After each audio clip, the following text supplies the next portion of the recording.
The owner of a proposed indoor gun range insists his facility won't pose a danger to children despite its close proximity to a nearby school. Neighborhood opposition to the facility appears to be growing, though. CBS 11's J.D. Miles joining us live now from the 2900 block of West 15th Street in Plano. What's the latest out there, J.D.?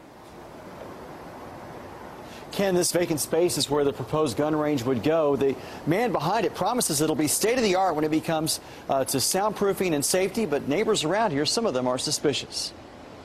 With businesses catering to children and families, this older West Plano strip mall is a frequent destination for people who live nearby, like Heather Shaw Young. We've had birthday parties at the Jump House. We go to the burger place. There's a karate shop.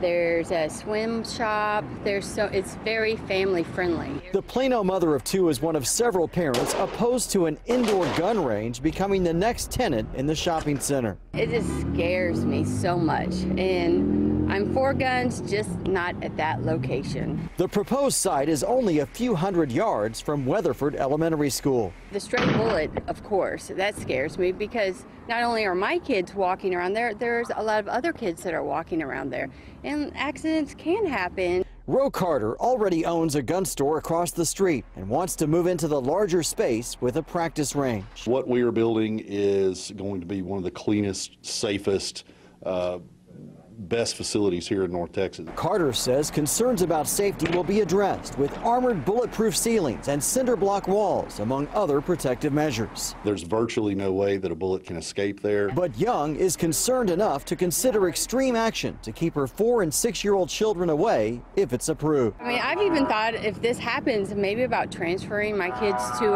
another elementary school. It seems harsh, but I'm their mom, and I have to keep them as safe as possible. Plano's Planning and Zoning Commission will have to grant a special use permit for this proposal to go forward. Expect both sides to make their case during that meeting on November 19th. Live in Plano, J.D. Miles, CBS 11 News.